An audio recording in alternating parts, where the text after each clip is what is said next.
My name is Rudra Mitra. I am the Director of Program Management on Office 365 Information Protection. Thank you for joining us at this session here. We have a bunch of demos and behind-the-scenes stuff to take you through. I'll be helped by some of my team folks that are here, and we, of course, have a large number of folks back in Redmond that have been working on the stuff. And part of the reason we're excited to take you through this session today is because we really feel that there's a whole bunch of new information protection work that we'll show you for the first time. You started to see some of that at the keynotes this morning that really helped sort of tell the cloud story further for you guys and how you can use this.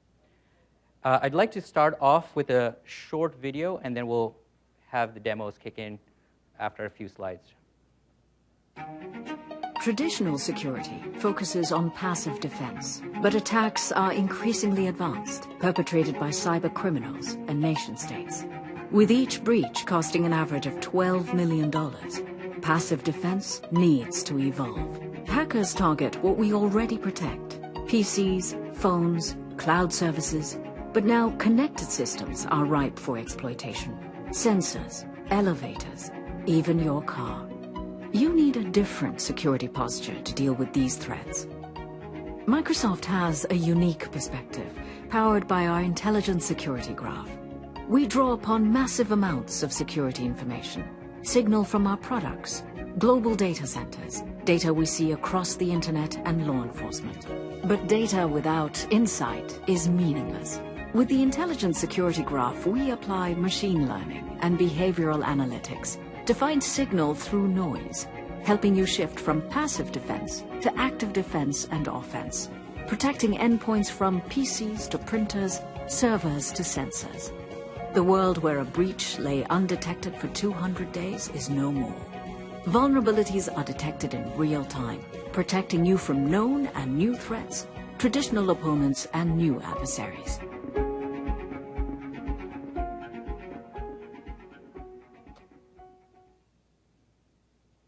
All right, so no surprise at all that with the cloud and the organizational move to the cloud, that security, compliance, and transparency continue to be the top most concerns for every organization that's either already in the cloud or considering moving to the cloud. In fact, if you think about it, the security challenges are only accelerating as more organizations move to the cloud, and then the exploitation surface increases for the bad guys. A couple of stats here that really speak to this is, up from last year, 87% of managers admit that company or organizational data ends up in a personal email or a cloud account somewhere that's non-governed by IT. In addition, employees often will say that they are using non-sanctioned services for their usage, and that ends up also creating more security surface for the bad guys. And so if anything, all of this is accelerating, not decelerating, as the move to the cloud continues. In addition, when you think about data for an organization that's in the cloud, the compliance surface also continues to increase here, just because the volume of data is continuing to increase at a rapid rate, as well as when you have an organization that has a compliance requirement to meet, that also gets more challenging as data becomes much more prevalent in the cloud. So the cloud is a massive productivity game changer, as well as comes with its own security and compliance surface area that you have to think about. And this is where we, from Office 365, spend a ton of time thinking about this. And what we'd like to take you through today is where are we going with all of this stuff. So for most of you that have already been in Office 365 or have read up on it, you know that we've deeply thought through some of these areas of security, compliance, and transparency for a couple of years now. We've already got information protection capabilities that are built into the cloud for us. With the different workloads, Exchange, SharePoint, Lync, Yammer, we've been building in information protection across these workloads. We've got features that apply to both high-end enterprise organizations, as well as sort of the simpler use cases. If you just have spam filtering or malware or anti-phishing protection that you're looking for, as well as we've been leveraging some intelligence-based sort of security and protection capabilities over time. So this is where we've been. We're going to continue working on this. This is what's been going on. But as you heard from the keynote, as well as from many of the morning sessions today, we're really starting to change the way we approach these features and the way we approach information protection for you in the cloud by the piece that you see at the bottom of this slide, which is the Intelligence Security Graph. And I'll get into this a little bit more, but we really feel this is the game changer against the accelerating security and compliance surface that is increasing in the cloud. And so it's not all doom and gloom. In fact, one of the real benefits of the cloud is as there are more organizations in the cloud, there is a sense of community, there is a sense of leveraging each other's learnings to help each individual organization. And if you think about what the graph sort of intellectually means here, that's sort of what it comes down to, which is can we learn from each other and protect our data, be more compliant together. As I was describing to you, we really think about information protection deeply in Office 365. And one of the first places you can see this is the feature set we've been delivering over the last 6 months or so. There's been a ton of innovation that we've brought out for you, and these help you today. If you're in 365, or if you're considering moving to 365, you can take advantage of these features right now.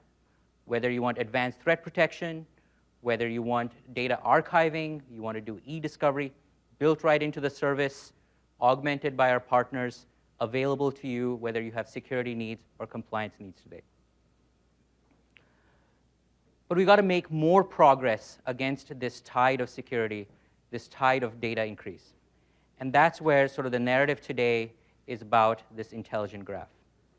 The intelligent graph, if you think about what Microsoft does today in terms of PCs, cloud services, Azure, we have a ton of footprint in terms of endpoints as well as cloud services that are collecting up security data, that are collecting up intelligence from the use case on those services.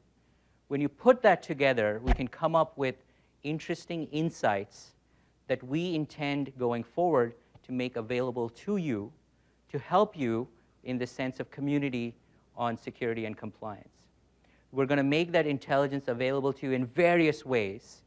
And hopefully what you see there is the cloud not just means where you have now given your data over to Microsoft and Office 365, but what you get in return for us being custodians of your data is all this intelligence that we're learning across these systems back to you to better fight what your compliance and security needs are.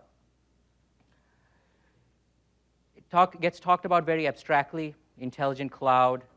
What we intend to do today through this session is to actually take you through real product truth of what we've built, and you'll see coming to market within the next few months. So this is sort of pull back the curtains and show you what's cooking behind the scenes. But to kind of level set for a second, what can you do with this intelligence? What applications are possible that help you sort of in a real way on a day-to-day basis? The first one I've got listed here is, based on your profile, based on the number of users you have in the cloud, based on your data set that you've decided to put into Office 365, we can start to recommend back to you some of the most common security and common compliance configurations that we think help tenants. If we do that, that helps you kind of get started if you are looking for some support. It also helps you if you're very sophisticated but want higher-end capabilities that you want to learn from Microsoft. So we'll do that, and you'll see that today. Because of the large footprint we have with Office 365, one of the things we have started to learn ourselves, and there's a lot to do here. We're not all the way intelligent today, but we'll get better and better here over time. You'll see that we are learning about cloud threats very fast. We see emerging threats across email, across SharePoint, really, really quickly. And as we do that, we want to arm you with what we are learning about those threats, both in terms of threat intelligence feeds, which you must have seen at the keynote today, and we'll demo a bunch more of the detail today, or in terms of advanced threat protection, which is updated for malware and zero-day attacks. So these are also examples of cloud intelligence being available back to you, getting your back in Office 365. And then finally, because we have such a broad footprint again in the cloud, we can now start to take some of that intelligence and segment it by industry, by groups of organizations, by geos. And so what we'll do with that is we'll try to help you look at which attacks, which compliance needs are very specific to maybe healthcare, maybe finance, maybe education, and send that back to you so that you can use it as well for your needs, both as intelligence, both as insights for what other features are needed, or to connect up across Windows, Azure, and other capabilities from Microsoft. In a very real way, the Security and Compliance Center, which is the home for many of these capabilities in Office 365, this is where we build in these capabilities for your security and compliance needs, takes into account things like the role of the administrator. Are you a security officer? Are you a compliance officer? Configuration. Are you configured to have external mail accepted if it's non-authorized? Are you anonymously accepting external mail? Industry, size, geography. What sort of actions do you usually mail outside of the organization? Do you usually mail inside the organization? All of that is signal coming through a funnel that you'll see showing up in the Security and Compliance Center, and we'll show you in a very real way what that product would look like, a few months from now as it makes its way to you. So that's one application of the intelligence graph helping you in your cloud solution. Another very real example here is when you have Office 365 users, we usually are available to us is the data of what access have you granted these users. It's available to us to see what spreadsheets do they have access to and what spreadsheets do they not have access to. So we're not looking at the data. We're just able to see what configuration you've put into the cloud. And when you stitch that together with a PC that user might be using, and if that PC can be infected by malware or AV detects that it's got something malicious on that endpoint, we can help you by telling you that, hey, looks like this machine is an infected machine. You may want to look at what this end user's sort of mail flow looks like. Are they emailing out a bunch of other people that they've not done before? So all of this you should think about as signals and label that we'll make available to you, both through intelligent graph sort of pipes, as well as alerts and auditing for these users' data that you can consume, you can better protect your 365 deployment with. So no engineering talk would be complete without a diagram with some boxes on it. This is mine. This is my architecture slide. What this says is, we've had the capabilities across the bottom here with information protection kernel for many years now. We've got archiving, we've got e-discovery, we've got MDM, we've got all these pieces. But when you start to layer the intelligence through this, something really game-changing starts to happen. What happens is you start to get these orange boxes across the middle here, which is that we can start to build solutions on your behalf that you can use turnkey out of the box that were possible before, but took a lot more stitching together to put together.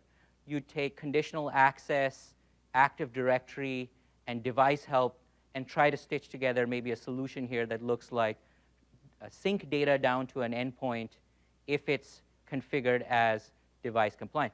We can help you with that. Data loss prevention, advanced threat protection, threat intelligence. These are the demos we'll take you through today that really show you these stitched together solutions right out of the cloud to help you put these together. And then across the top, you can see that our intention, both in the demos we show you today that are helping you both now and in the near future, as well as our continued work that we do here, is to make these insights, these alerts, these learnings that we have available to you in the Security and Compliance Center, in our client UX, in our web UX, in our mobile endpoints. This is where we are being most pervasive across all the places your users use Office 365 to help you safeguard your data, to help your data stay compliant. This is one of our unique capabilities that we have in 365 because Microsoft thinks about the PC, Microsoft thinks about the Office clients, Microsoft thinks about the cloud service, and the intelligence that lies underneath. So when you put that all together, we can think about new features that we put together. So I'll talk to you about the Security and Compliance Center because this is sort of where you start. This is where you interact with this intelligence going forward.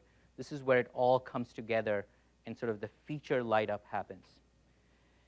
You know, we've been built in, but really what this intelligence does, as I was showing you with the Security and Compliance Center, is now you can tune the protections that are recommended based on the sophistication of the organization, allowing us to both get more nuanced use cases out for those people that are high-end enterprise organizations, as well as if you're just a newer organization looking to get started, maybe you're not sure about what this threat intelligence stuff is, you know, we can really help you on board with that simpler experience to get going.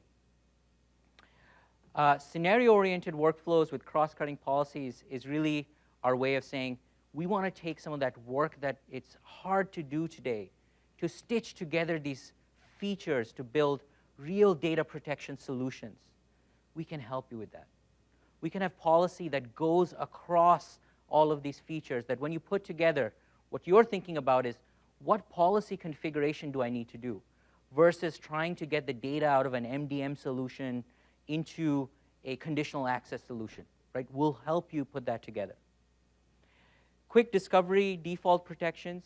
If you're on Office 365, we want to make some of the basics just configured and ready to go.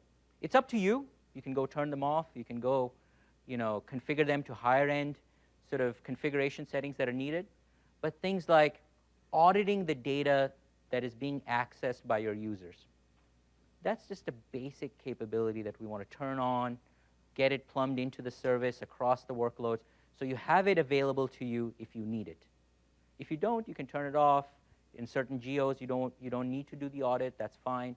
But most users' actions in the cloud, administrators will say, you know, for security purposes, I want to have that paper trail. I want to keep that available. We can go turn that on. We've worked out this capacity, the scaling, the keeping track of the data. You can manage it all with policy, but it's available to you right out of the cloud. And then deeper engagement, proactive suggestions based on cloud intelligence. This is where if you're in the Security and Compliance Center, you're visiting it, you'll see proactive notifications to you as some of this intelligence rolls out. You'll see it bootstrapped with policy that you can get going with, a rich platform here, so that you're not sort of looking at a blank canvas of policies that you have to create, but it's got a few set up for you, such as, I'll give you an example specifically. Someone got added to the admin group for your tenant.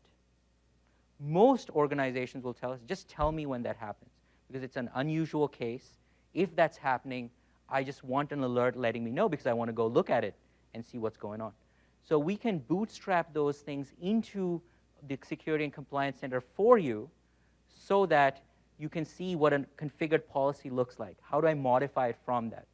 You know, a lot of you are used to taking these policies out of the box, and then you can kind of figure out how to build on it, and we'll give you that capability as well. So there's a lot of richness here. I do want to make a plug for, there are many sessions through this week that will walk you through some of this policy configuration, this solution stitching. But I think the best thing to do is to actually show you some of this stuff versus continue to show you slideware and pictures of this. So I'd like to invite Kamal on stage, who is our program manager for Security and Compliance Center, and she's going to show you a demo of this stuff in action. Great. Thank you, Rudy. Can everyone hear me? Okay, great. So give me a moment here while I'm going to show you our Security and Compliance Center in action. So is everyone ready to see some real bits? Okay, cool. Excellent. Okay. So what you've got here is the real bits. You saw the slide where that was a screenshot taken just a few hours ago. So these are the real bits of the Security and Compliance Center. And as Rudy talked about, the whole core of this is insights. That's where our intelligence comes from. So you can see over here, one of the things that you've asked us for many times in the past is, when I'm on premises and I'm alone with my team of security or compliance experts, I have no idea how other companies like me are actually doing this. I have no idea how the rest of, say, the cloud or other experts are actually leveraging this information. Well, what we've got here in the Security and Compliance Center, and I'm going to use that widget to illustrate it, where it says other customers like you, is when you come to the cloud, we give you a view of what the cloud is doing with regard to the actions you take. And we base this only on the information you give us. You tell us, I want to apply these policies. This is my data. This is the information I have. And we use that to effectively extrapolate and say that other customers like you have 100 billion documents deleted. They have 40 billion documents preserved, 20 billion classified, et cetera. The second interesting thing that Rudy actually called out is we take the knowledge that we already have in the cloud and all the information, and we deploy certain protections for you by default. So there are certain settings, for example, when we went and talked to our customers based on our expertise, that credit card numbers, when they leave an organization, there is generally a desire to make sure that you notify the end user. This is not a controversial setting. This is a data analysis classification to say, notify my end users, let them be aware that this is sensitive information leaving the organization. So what I'm going to show you here in the Security and Compliance Center is, by default, when you log in, we have these insights turned on for you by default, and when you click one, what we tell you is, here is this setting, this insight, that when credit card numbers leave your organization, we will notify your end users. And with a couple of clicks, you have the ability to customize it. You can just get an email alert when this information, when this action takes place, or you can also actually block access.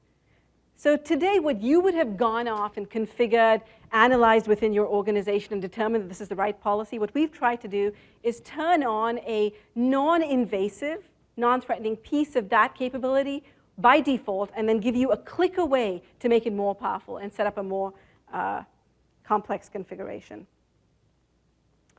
The other thing I'd like to call out in the Security and Compliance Center is that our capabilities, based on these insights and these default recommendations, we've also organized them by horizontals and then deep dives.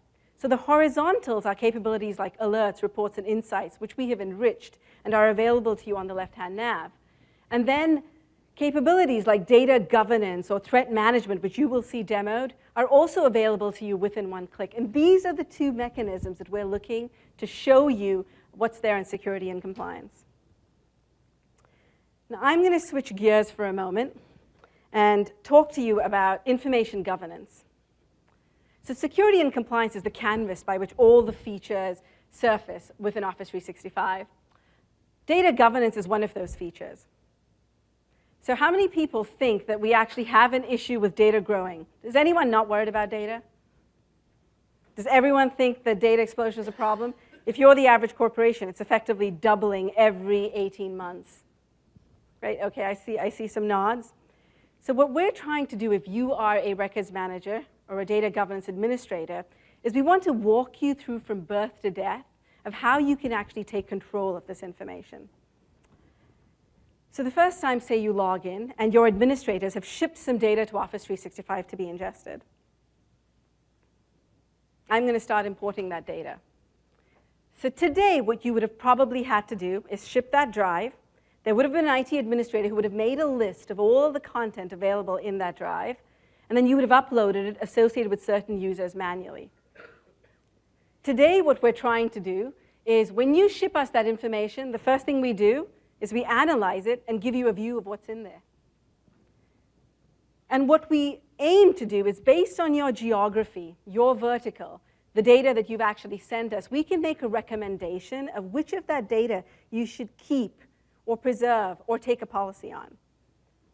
So here in this example, it tells me that based on my location, we recommend that you filter out anything that's older than 15 years and keep email and documents. And we're telling you that 44% of your data is over 4 years old.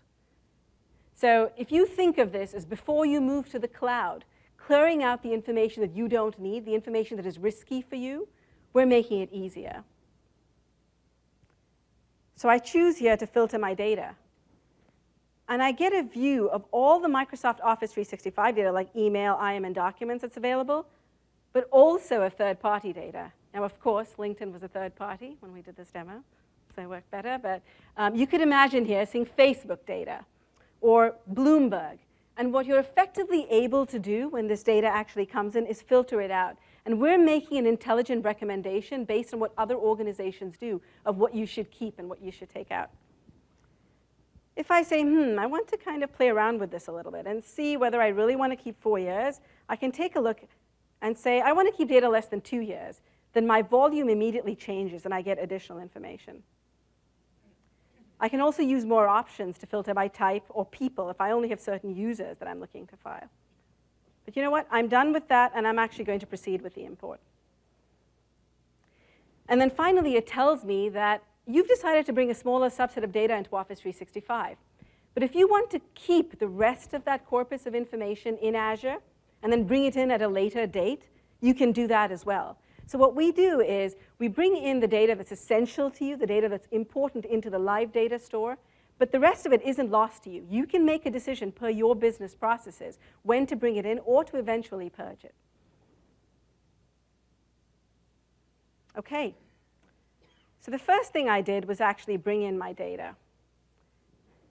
Now, what we do within the Security and Compliance Center is we're sitting there watching your data come in, your configurations that you take, ensuring that the right thing is happening. So for this particular tenant, after a certain period of time, you've told us that you're a healthcare company, and we've also noted that some of the data that you're bringing in matches our templates, our data classifications, and it looks like healthcare data. So what we do based on this information, based on what you've told us, we recommend a policy for you. So on the Security and Compliance Center, where you see all those recommendations that appear on the left-hand side, they're effectively based on the information you gave us. And here, we're recommending that because it's HIPAA data, you actually set a retention policy of 6 years, and you ensure that this content is not shared outside your organization.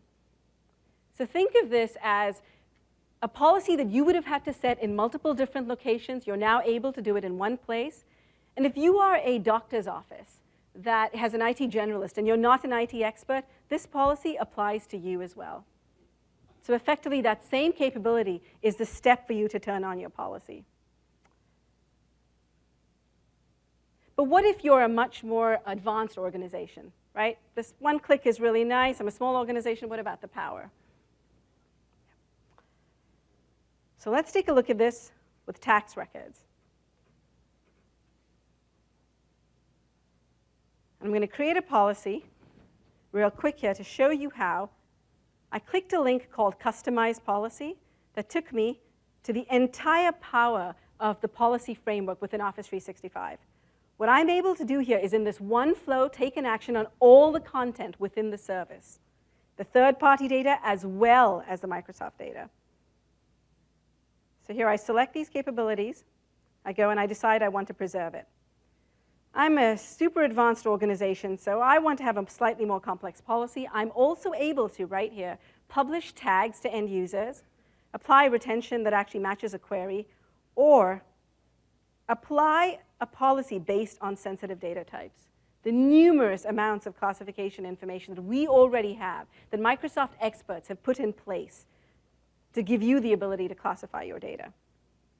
Now, since we're running short of time, I'm going to cancel out of this wizard and go back to my home and show you the last piece of the typical question is, admin-driven policies? Great. But what about end-user-driven policies? The entire enterprise content management or manually driven labeling is also a business in which 87% of IWs today are required to do some kind of labeling as part of their job. So how do we make it easy for them? So what we've done is that same intelligence model, we have detected that you're interested in labels, and we actually define for you a label for your organization. And what you're going to see, now that I've actually configured this label, I'm going to switch and show you that I have set up these 3 labels that are well-known based on industry standard called 3-zone, which effectively says temporary intermediate and defines my data. I am now going to SharePoint and show you that within SharePoint, that label that I just applied, it is now available to me to apply on a SharePoint document. What's even cooler is this, within SharePoint, exactly the same labeling experience is going to appear in Outlook and in Word, Excel, PowerPoint. So what we've finally done, you will have to take my word for it because I think, okay, you will have to take my word for it because I don't want to take up everyone else's time with typing in the password. But effectively, that labeling experience is now available everywhere. And that intelligence we talked about, where effectively you have sensitive data types, the system can then recommend labels for you. So based on seeing a particular data type, we can actually apply that. We know data is exploding. Your end users aren't going to be able to label all that content. Well, this is the way that we make it easier for all of you. So that was governance.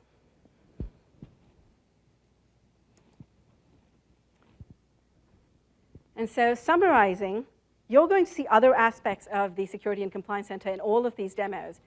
The most recent one that I showed you was governance, where we're able to use this intelligence of the data that you've given us, you've made us guardians of, to import it intelligently, apply classifications, and then retain it. But we do know that once you have set these policies in place, there is a need to find it, to actually find the needle in the haystack. And so I'm going to ask Athanu to come up, and he's going to talk to you about how do you find that needle in the haystack once you've classified this content. Thank you.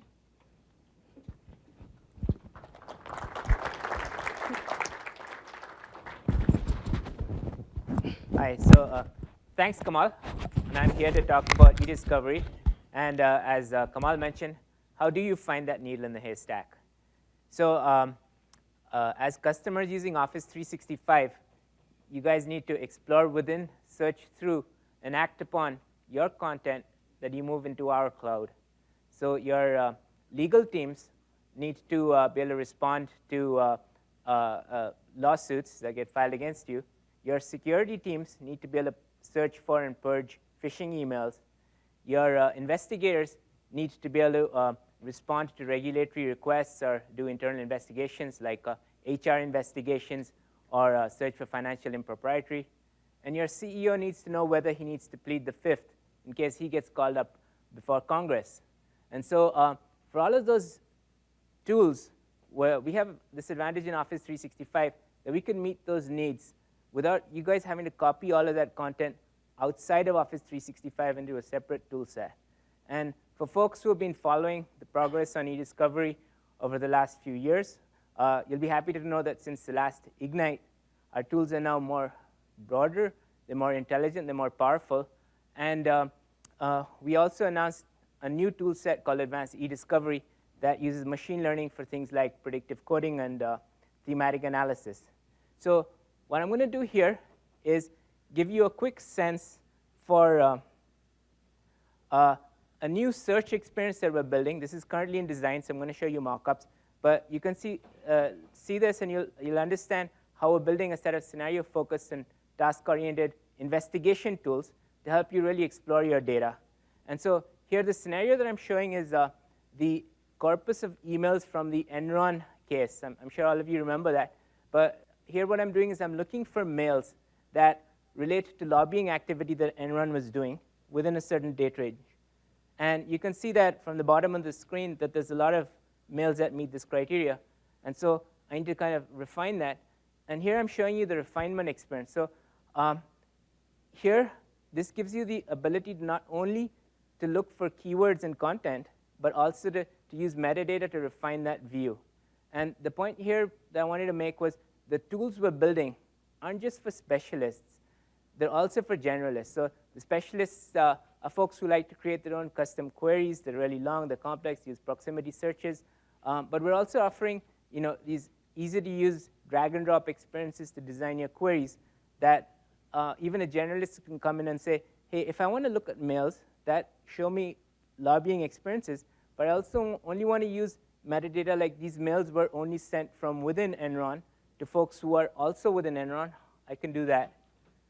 Now, that's good, and that's a good first step. But what we also want to do is start adding in concepts of intelligence. And so I showed you how we used content and how we use metadata to explore your data. And now I'm also adding in the thematic analysis. So these are themes that we've automatically extracted from your content. And you can see here, I can see that some of the themes that have emerged from my data are mails relating to electricity, California, and utilities. So that looks like a promising area to dig into. And also Edison, utility, and governor. So that looks like mails that show lobbying activity by Enron in California. And so those are all promising areas. Now, what happens when you start bringing all these things together? So you got the themes, you got the metadata, and you got the content. So you get these kinds of rich investigation surfaces. So what I'm showing you here is an example of how I can use from-to analysis.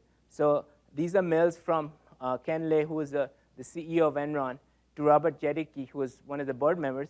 And on the right is the thematic analysis, and at the bottom is a timeline view. So I can now really dig in and start exploring my data. I can click in on Robert Jedicke. That will modify my timeline view. I can click on a theme and then explore not just that theme, but also related themes.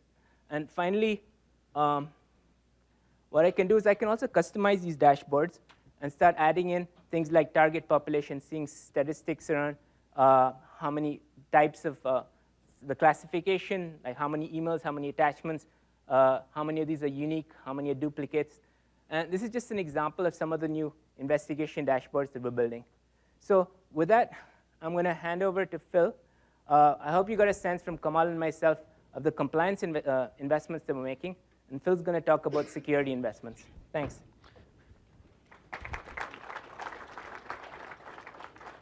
Thank you, Atanu. So today I'm going to tell you about some of the improvements that we've brought into our advanced threat protection product, as well as some of the new innovation that we're bringing in the threat intelligence space in Office 365.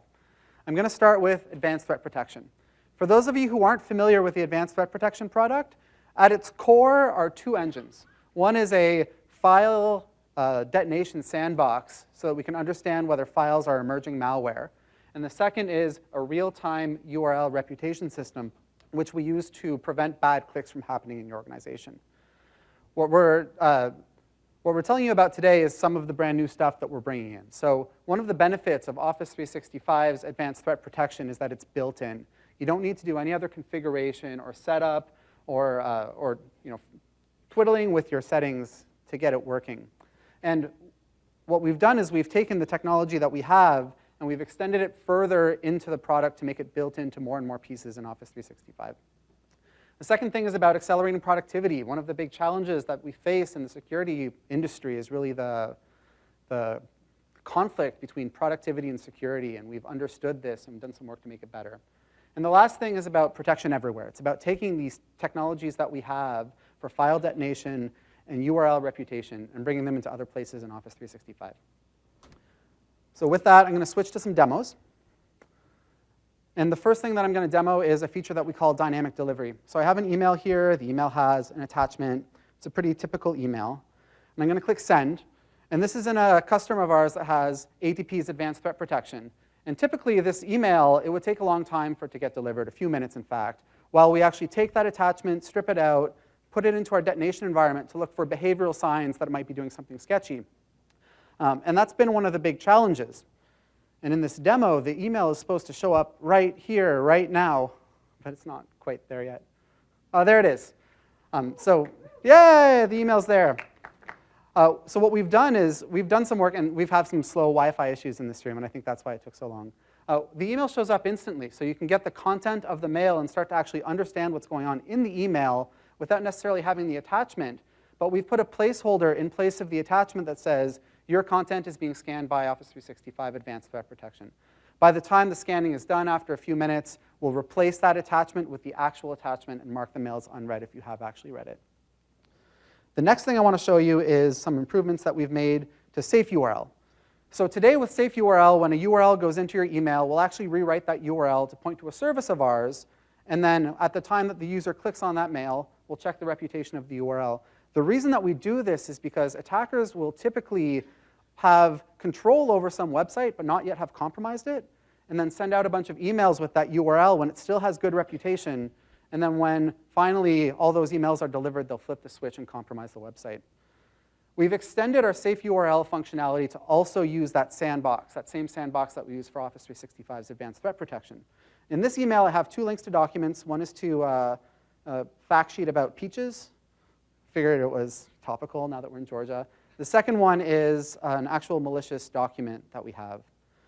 And now what's happening, some of the new functionality that we've brought in is if we detect that a document or that a URL is pointing to a document, we'll send that document into our sandbox to do a very similar behavioral analysis on it so that we can see if it's actually something malicious. When the email comes through, we can click through on the email, and you'll see we're redirected to one of our safe links pages. And in this case, we say, hey, this link is being scanned. This is one that I know is good, so I can actually go and say, yes, I want to go to this document anyways. And we can see I get to this document about canned peaches and some nutritional stats. But for the other one, the malicious document, when I click on it, I get the this is a malicious document page. So we encourage you to not go to that document. So this is another example of us taking the technology that we have and adapting it to how attackers are changing their tactics to distribute malware and threats on the internet. The next thing I want to show you is how we've extended the same functionality into SharePoint Online. So I have a SharePoint site here, and SharePoint's got some built-in malware protection that uses traditional malware engines to look for malware and other malicious things in SharePoint. But now we've taken that same sandbox and we've plugged it into SharePoint. So a few minutes ago, actually, well, it says a few seconds ago, it was a while ago, I uploaded another one of these attachments that I crafted that is a new and emerging threat. It's a threat that is clever enough that it can fool antivirus engines, so it would get past the traditional antivirus systems, but not smart enough to fool behavioral analysis because it does some sketchy things that are really hard to avoid. In this case, we can see here that the file has been marked as suspicious. If it wasn't, so I upload this file so I can still see it. Other users in SharePoint wouldn't be able to see this file if it was uploaded by someone else. So this is yet another example of taking the technology that we have in advanced threat protection and bringing it elsewhere into the Office suite. The last demo in advanced threat protection is along the same themes. So since the very beginning, we've had URL protection for emails, but now we've extended that protection into other Office clients, including Word, PowerPoint, and Excel. And so here we have a bunch of links in this document. If I click on one of these links, you can see that, where's edit hyperlink? There it is. So you can see the link looks normal. It hasn't been rewritten. But we work closely with the Word team, or with all of the Office product teams, so that when you click on one of these links, it actually gets redirected to our SafeLink real-time reputation evaluation system, and now that link has been blocked. So if someone tries to decide to circulate some bad threat through some document that actually has good reputation, we have protection for it as long as you're an Office 365 Advanced Threat Protection customer.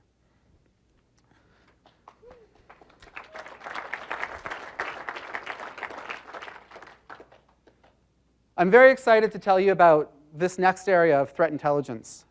When we started thinking about this space, we kind of came to the realization that in Office 365, we have a wider lens on the threats that are going around in email than any other enterprise email system in the world. And what we really wanted to do is we wanted to take all of that data, join it into the rest of the data in the Microsoft Intelligent Security Cloud, and distill it down into a way that it's useful for our customers.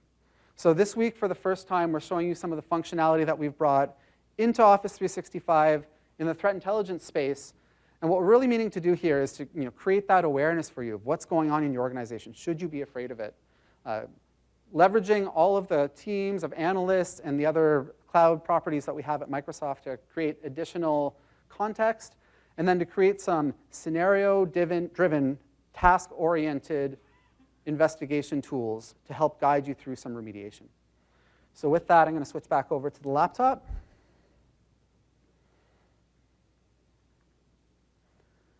Some of you might have seen this in another session this morning. It was in Kirk's session. This is our threat dashboard. And what we're showing you on the threat dashboard is a number of different widgets in the style of the other widgets that Kamal was showing you earlier in the Security and Compliance Center that tell you about the threat landscape as it pertains to your organization. Now, we have a few different kinds of widgets here. We have some that are educational, telling you what are the threats that are going on in the world. You see this map here showing you where threats are coming from worldwide. What are the top threats that are going on there? We have some other widgets that are showing you the effectiveness of the protection that you have from Office 365 in your own organization. So at the top here, we have these circles of 162,000 mails scanned, so many caught by our detonation environment. And then the last one is one that's very special. It's one that none of our competitors do, which is emails that after the fact we found out contained malicious attachments, and we were able to go back into the inbox and remove them. These are particularly interesting because they're some of the most dangerous emails to you as a customer, and we now surface them to you in our threat dashboard and in the Threat Explorer. The other thing that we have on here is security trends. We often get phone calls from customers that are reading something in the news, and they're all like, oh man, is this coming to me? Should I be worried about it? Does Microsoft even know how to catch this thing? My email box gets filled with them whenever there's some new types of threats that emerge. And we've been working very closely with some teams of analysts at Microsoft that also watch, well, they do two things. They are in tune with the threats, but they're also deeply plugged into our data. So as they see new emerging threats appear in Office 365, not only do they react with better protection and better signatures, but they react with context and articles that we can give to you to really tell you what the threat is and if you should be worried about it. So with that, I'm going to go into the Threat Explorer. So this dashboard, it's really meant to be either your launch point, if you're someone who wants to do threat investigations, or your kind of overall service overview, if you're a business decision maker and overseer. So now in the Threat Explorer, I'm more of a technical guy, so this is one that I'm particularly excited about, if it will go there.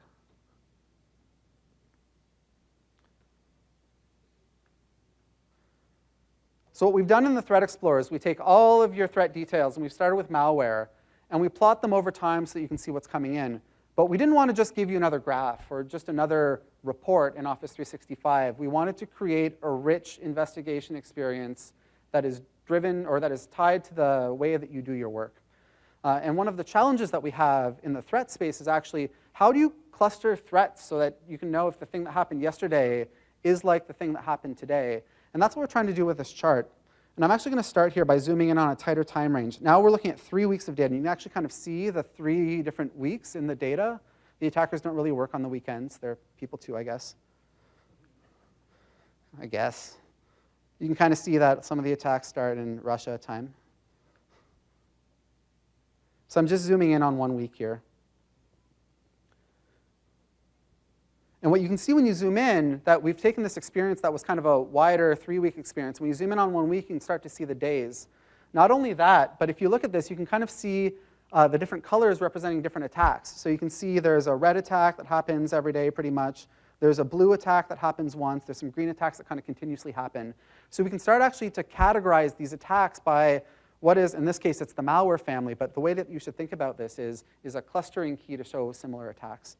We've also brought in some of that context here. So if we look at the top threats, we try to bubble up what are the things that you are getting the most.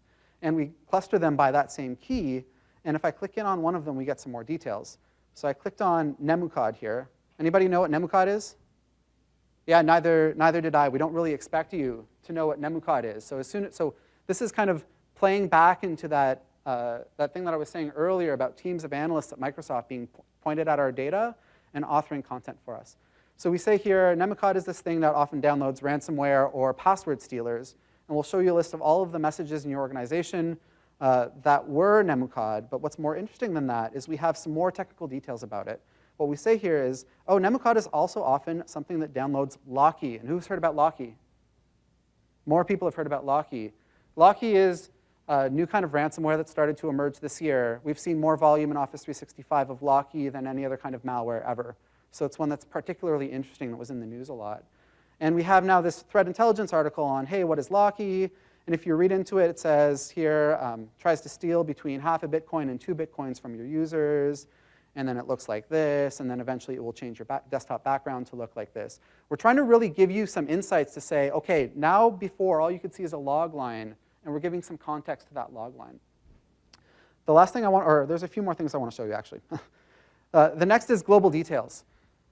At Microsoft, we are, again, uniquely positioned as the biggest enterprise email service in the world to tell you about targeting of threats. Now, Locky and Nemukod are pretty widespread ones. So you'd expect that all of the Nemukod goes, wherever it goes in the world, only a small part of it goes to your organization. And we try to represent that here, that the orange bar is the volume of it in the world, and the blue bar is what we've seen in your organization. And what's really interesting is when you go to some other malware families and some other types of threats, where you see that the My Organization piece of it's large compared to the world, and then you can tell that you're especially targeted. So I just skimmed the surface here on the Threat Explorer. We have a whole bunch of other pivots. If you want to see all of the messages that were rescued by that going into the mailbox after delivery time, we have views on that. It's fully integrated with all of the other Office 365 Protection Center pieces like a recipient. If I click on a recipient, I get the recipient view, which shows me that user's activities and audit logs. And we're going to talk about this a lot more this week, so we have some more sessions where you can come take a look at that. The last piece that I want to show you in this is our integration with the Windows team. And this was kind of highlighted this morning a little bit in the keynote, but now that I've just showed you the Threat Explorer, I just want to remind you of this work that we've done. So I'm going to start with this other tab here. So this is the Windows Defender Advanced Threat Protection product, and what their superpower is, it's really to find very sophisticated, very dangerous attacks based on looking at behavioral patterns on a machine. And what they found here is on this one machine that there's a bunch of sketchy things that have happened. What's really interesting is they've been able to attribute it to an actor so they can tell you about the history of this person and what they normally do, or this really an activity group. And it's done a bunch of other things, including Office did something sketchy. And if you look into that, what they'll tell you is you can eventually get to this page that says there was this file called newcustomeropportunity.doc that started the whole thing.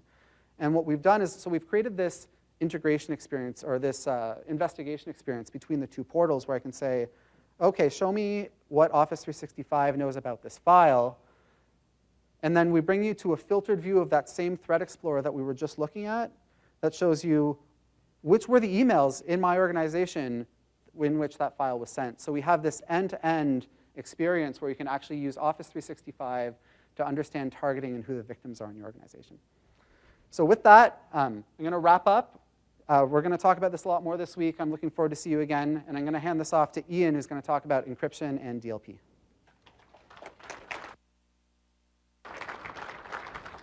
All right. Just need a moment to connect some devices here. So how many of you are familiar with RMS? All right. Is that the right one here? How about Office 365 message encryption? Okay. So we got to go to this machine here. So for the next few minutes, I want to talk to you a little bit about how we are going to make those two technologies, which, let's be honest, encryption is one of those fundamental building blocks that Rudy referred to earlier, to help power a lot of these high-value solutions that you get with Office 365 and under the umbrella of the Security and Compliance Center. So a key part of encryption is the user experience, or really this is the experience. And a lot of the work that we've been doing over the last several months has been about three areas of investment. First, let's make it friction-free for you to get started. You saw some examples that Kamal mentioned earlier about making it easier for you to enable technologies. Well, it also means under the covers, doing the heavy lifting for you to configure, to enable, and really just make this stuff work. Second, make it easy for your users to either manually or automatically protect sensitive content that goes through email. But most importantly, and I know many of you who have given me feedback about the way RMS or IRM or OME work today is, are you confident that if you protect the message, will the recipient be able to open it? And whether that recipient's in your organization, outside your organization, or even your customers who may not be using Office 365, can they actually see those mails? Well, I'd love to show for you a few demos right now about how we are radically improving that experience. And I think I'll just have to steal this one here. We have way too many machines here. All right. So the first set of demos I'll show here real briefly demonstrate how we are improving the recipient experience. And this is a none too uncommon scenario where I'm Garth at Contoso Corporation. We've got a new product launch that's starting very soon, and I need to share the press release not only with the project team, which is, this is an Office 365 group, but an external person, Riley, who's a member of Woodgrove Media. They happen to be another Office 365 customer, but they're not inside my organization. How many of you have tried to send an RMS message to someone outside of your org? You know, there's a lot of work that's required to make that work. You got to do manual trusts and a lot of stitching together.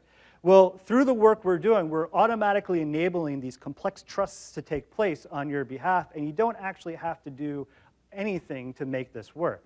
So I'm going to quickly switch over here to Riley's inbox. Again, he's in a different tenant, and there, you know, I forgot the most important step of this whole thing is I didn't actually protect the message. More the reason why we're making it easier using the intelligence that Rudy mentioned to take that step out of my hand as an end user. So let me do that one more time, but this time we're going to protect it for real. Okay. Let's see here. What's this right here? We'll do the reply all. And in here it says, let's do this for real so Rudy doesn't fire me after this session. All right, so I'm going to go in and, as expected, be able to go in and do what you traditionally do, is set permission. And again, because of the sensitivity of this document, I'm going to click Do Not Forward. Now, of course, we're going to go over here into Riley's mailbox one more time. And in just a matter of moments, we'll see my second mail. And the most important thing is you'll see that it is protected. Man, I'm really, a lot of user errors here today. I even forgot to click send. All right, let's try that now. All right. Now the next most exciting demo is email showing up in an inbox. And here we go. All right. There we go. How about a round of applause for email? All right, thank you. Okay, now here's the cool stuff. Now when we open up this message that was protected from one tenant, Contoso Corporation, to Woodgrove Media, you can see the message is protected. And in fact, the permission here of do not forward is grayed out. And it's easy for me as Riley, who's at the media firm, to say, hey, the press release looks great, and click send. Now, that's one capability that you would expect to be working, RMS between organizations. Well, let's talk about another pain point that you've shared with us, in that it doesn't necessarily work with the email app of my choice. Now, I hope all of you are using Outlook Mobile, and you've heard a lot today about the reasons why, from a security and compliance standpoint, why Outlook Mobile is a great solution to use. But in some cases, if I switch to Allie, now, Allie is a member of that or that Office 365 group, the new project launch group. But she doesn't want to use Outlook for some reason. Instead, she likes to use the native Mail app in iOS. Now, this app is not RMS aware. It has no idea what RMS is about. And if you tried to read one of those messages in the past, you know that the message, you have to install another app. There's other steps you need to take. Well, one of the features that we're shipping is the ability for you as the tenant admin to enable what we call service-side decryption and policy enforcement. Now, over the secure channel of EAS, you can let Exchange Online take care of the heavy lifting of decrypting and providing this message to Allie on a device that doesn't hamper her productivity. Now, because this message is different, we add this banner here that says, hey, this has been protected by your organization. Don't share it with anyone. But I'm able to read it as Allie. I can reply all from here and say, I'll take it from here and click send. And just like that, the service will continue protecting it. Now, again, this is a do not forward mail. And again, because this is not an RMS aware app, I still have the ability to forward this message. And if I wanted to share this really interesting new product release with a friend of mine at her Outlook.com account, say, check this out, and click send, what's going to happen is that the service is now going to enforce this policy. The message is going to go up over EAS to Exchange Online, and in just a few moments, I will get a non-delivery report back to me that explains that, hey, you're not allowed to forward this message. So it really is a situation of having your cake and eat it too. Of course, if I was using Outlook Mobile, this would just be like any other protected message that you experience inside your organization. Okay, how about that? Was that pretty cool? Let's talk about Gmail, or customers who are not on Office 365. Here I am as Garth again. I want to reach out to this freelancer named Sophia. She's a freelancer. She doesn't use Office 365. She uses her personal Gmail account. This is the part of the demo where it shows where, again, I don't have to press the protect button because we've put in place one of these unified policies that looks for sensitive content in mail. In this case, Contoso is checking for the phrase Project F because that is the secret new project that's underway that needs to be kept under wraps. And I've just clicked send on that. But if I switch over to my Gmail account as Sophia, you can see I'm logged in as Sophia.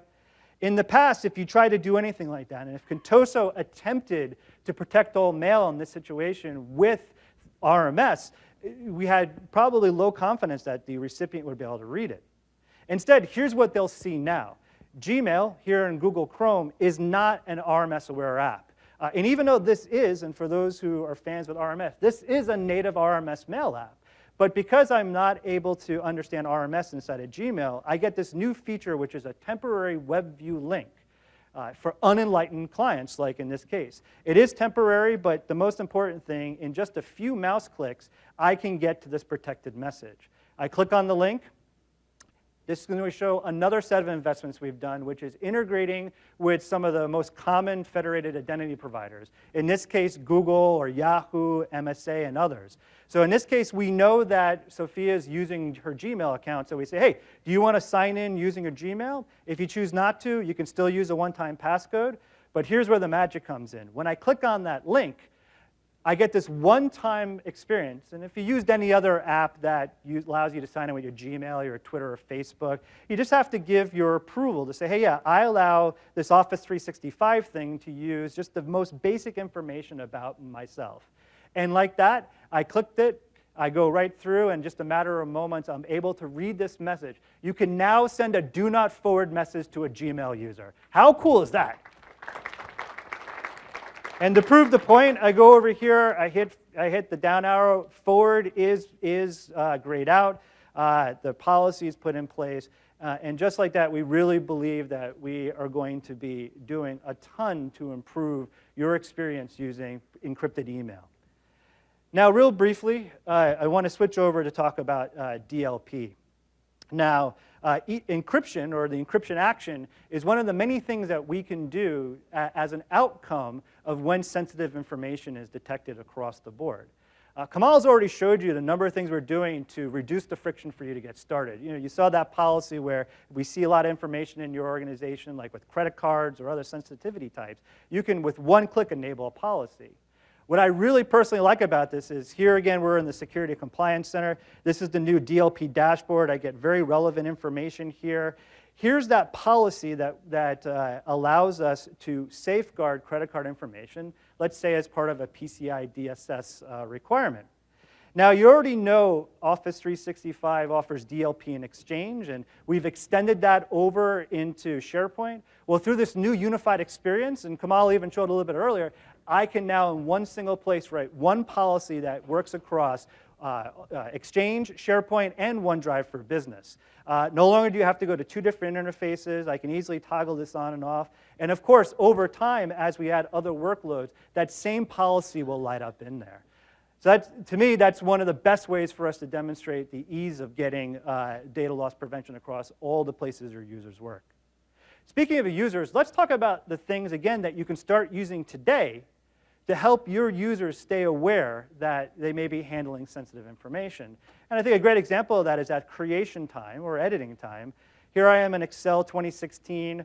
I open up this document which contains some sensitive information. In this case, it's credit card details. We have that policy in place, and in just a matter of moments, you see this policy tip pop up. This gives me that speed bump to inform me that, hey, something inside this document is sensitive. And if I click on it, I'm brought to the backstage and provided a little bit more detail of why this document is sensitive, and some actions I may take could be prevented. So here's an example where we see credit card numbers have been detected in the document, and the document can't be shared outside the organization. Because the policy allows me to still do my job if necessary, I could override this because the admins have given me the ability to say, hey, I need to override this policy for a business reason, but I have to provide the details on it that will go into the audit trail. And then there's also the option for me to report if this was a false positive that actually was not correctly detected, which is good to help fine-tune your policies. So that's what we do at creation time, but we also know productivity is not just about creating documents, it's about collaboration. And here inside OneDrive and the web, you can see some new notices that we're providing users at the time that they share. First, you see this new iconography. The stop sign here tells me that this document is sensitive and now it's being blocked. Some of the actions I may not be able to take on it. We also have another type here which informs you that, hey, the policy has been tripped, but no action or blocking is going to take place. It's just good to know that there's sensitive information in there. So let's quickly see this in action. That's that same expense accounts document you saw before. This is a pretty common scenario. I go and I want to share this document. You may recall when we looked at the backstage that trying to share this externally, like say to somebody at Outlook.com, is going to be blocked. And in fact, when I add an external alias or external email address, I'm informed as such. And from here, I can click the policy tip and be informed why, in place, why this may not be allowed. The last demo I want to show remains around sharing, and that is when you're on the go. You know, it's great to have these capabilities when I'm at my desk or I may be at my laptop or close to an internet kiosk. But let's say Rudy sends me a note saying, hey, I really need you to share that document for me, and I'm here at the conference. Well, I'm just going to open up my OneDrive mobile app. You may notice it's a little subtle, but if you say, for example, look at that 2016 expense doc, you see that little icon to the right of the 58K. Again, that's another hint that this document may contain sensitive information. So when I attempt to open it here and quickly share it, you see I'm being informed that there's a policy conflict. Now, normally, I'd be on the go, and I think, oh, great, I'm going to have to call help desk, or I'm going to have to ask someone else to do that. But right here, because we've enlightened the OneDrive mobile app, I can see, again, the reasons why this is being prevented, this action of sharing. And right from the mobile app, while on the go, I can override that and still get my job done. This prevents me from having to call the help desk. And more importantly, it prevents your users from taking this sensitive data out of your control inside of OneDrive for Business and putting it into other technologies, maybe like Dropbox or something, which creates that risk for data leakage. So you truly, Rudy, can have your cake and eat it too. So I'm going to turn it back over to you to help close out things. Let me just plug your laptop back in. Rudy? Great, thanks, Ian.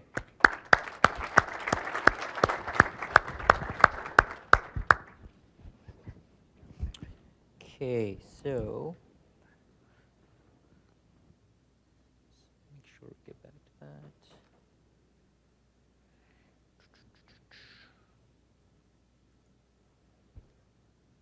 Did you plug this back in, Ian?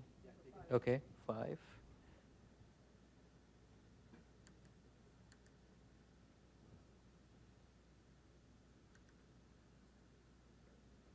Okay.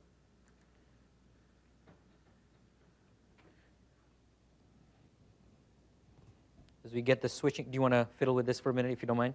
See if we can get that back up. Yeah, exactly. He's going to try and get the last couple of slides up. And then we have some giveaways at the end, which is going to be a quiz of all the stuff we showed you in the right order. No, so what you saw today, as Ian sort of brings the slide back up, is that we really take very seriously this custodianship that you give us of your data in 365. And going forward over the last 3 months of the year and then into next year, you'll see all of these capabilities that we showed you, powered by the intelligent Microsoft Graph, start to light up in your tenant. And the Security and Compliance Center is where you can go to start with these insights, these little tidbits, these audit logs, these alerts, and then really expand from there to be able to start to experiment with these features, try and play with them, and really start to enable some of the data protections for your tenant. It's okay, I can just summarize on the last slide here. So as you saw, we showed you a lot of capabilities here today. We don't expect all of these capabilities to sort of be kind of fully drained at this one session. So we've got a number of sessions through the days that you can go to. If you download the deck, what I've done at the end there is actually put all of the follow-up session sort of codes that you can go check out. There's compliance tracks, there's security tracks. You can go dive into a number of other enhancements coming around. Lockbox, Secure Score, certainly encourage you to do that. With 365, we take very seriously bringing your data and its insights back to you in different ways.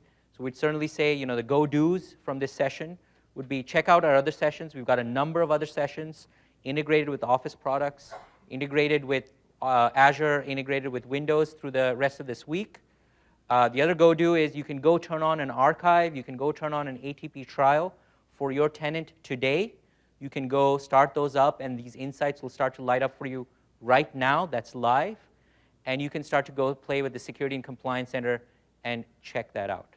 So with that, we have exactly 5 minutes left in the session.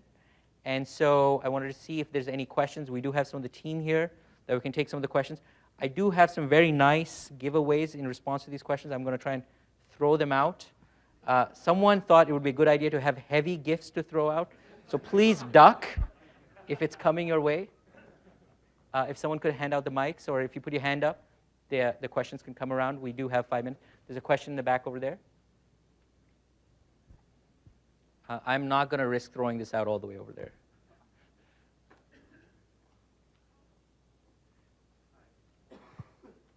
Can you hear me? Yes. Do the data loss prevention technologies do anything to prevent copy and paste out of the applications? I know we talked about, the forwarding protections, but anything to, get that data into other applications on the device? Great. So I'll repeat the question for the recording and folks that are going to be following. So the question was, does DLP help with things like copy-paste protection in addition to forwarding? They absolutely do. You can set policy on that. In fact, Jack Kabat, who is our DLP lead, is right there with his team. So if you want to talk to him a little bit after the session, he can walk you through that. Jack, would you add anything to what was said? Sure. The right place to actually do this is you can think of DLP, and our encryption technology is really coming together. And that's one really good place where you can bring DLP for the detection aspects and encryption or RMS technologies on the back end to actually prevent protect the the documents copy-paste. in real time. That will actually give you exactly what you need. Jack, can I throw this to you and you can walk it back? Let's see if that works. There we go. Yes, sir. There's a question in the front here. Thank you. Okay. No.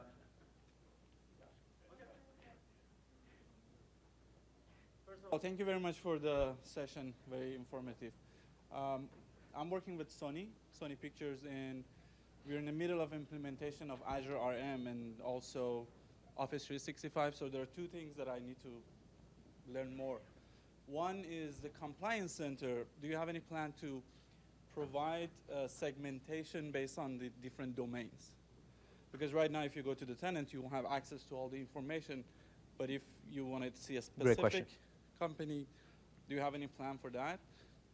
Second question is about the demo about the Gmail.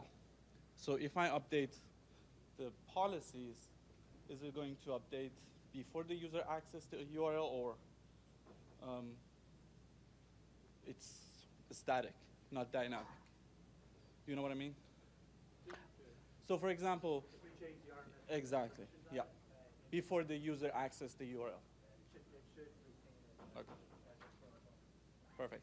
Thank you. That's And all. the first question so the second question was, if you enable the encryption, does it take effect before the URLs? Yes was the answer. Your first question was, hey, so you showed us the Security and Compliance Center. How does this segment across different parts of the tenant? So a couple of things there. One is, Kamal alluded to this a little bit, but the Security and Compliance Center is role-aware as well as specialist-aware. I'm kind of answering that, even though that wasn't directly part of your question, to say that the Security and Compliance Center can be very specialized, can be very role-driven by capability. In terms of tenant distribution, it's also a bit, you can also scope different features to different groups of users, and so you will be able to do that. I am going to look to Kamal. Would you add anything there? Yeah, I'll go really loud. But yeah, so Rudy actually did answer the question. What you can do is each of the features, like for example, e-discovery. What you can do is actually you can actually customize. So each of the features, for example, the alerts. If you have alerts only with a certain area and you define the role to only have those alerts, you can actually scope them down that way. For example, in e-discovery, you only have the ability to search data for a particular country. So I can do an e-discovery query for EU, but not for other parts. So yes, that the features themselves enable it. The Security and Compliance Center is just sort of the canvas that exposes that. All right, let's try this. Phil, duck. There we go. Okay, yes, sir. Hi. So my question is, first of all, thank you for the demo. It was like very impressive, you know. So the question is, will these new capabilities be available via the Graph API or any other API? Okay, so the question was, will these capabilities and the data backing it be available in the Graph API? Yes, we have, you know, if you've played with the Activity Management API that Office 365 exposes and is under the Graph namespace already, you'll see that we have a bunch of audit data, a bunch of lockbox data flow through it. It is our intention to take a lot of the data that we showed you today and make it available through the same API. The one place I don't think we've thought through fully yet is we have the threat intelligence data that we have to think about in relation to the Activity API. Phil, would you say that we are? Phil says that we will bring it into the Activity API as well. So if you're playing with the Management Activity API, you'll probably see that data show through there as well. Thank you. Thank you so much. Okay, let me try to throw this out to you. Maybe not. All right. Thank you, sir. I'm glad you enjoyed it. Okay. Any other questions before folks? Yes, sir, over at the end. I am out of give outs, but we can certainly take some questions. So the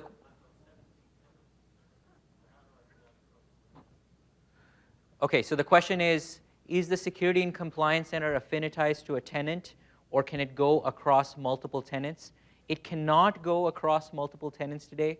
It is affinitized to a particular tenant.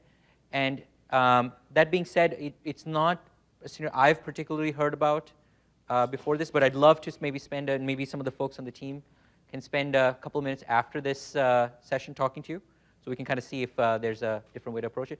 But we haven't enabled it across tenants right now. So that's sort of where we are.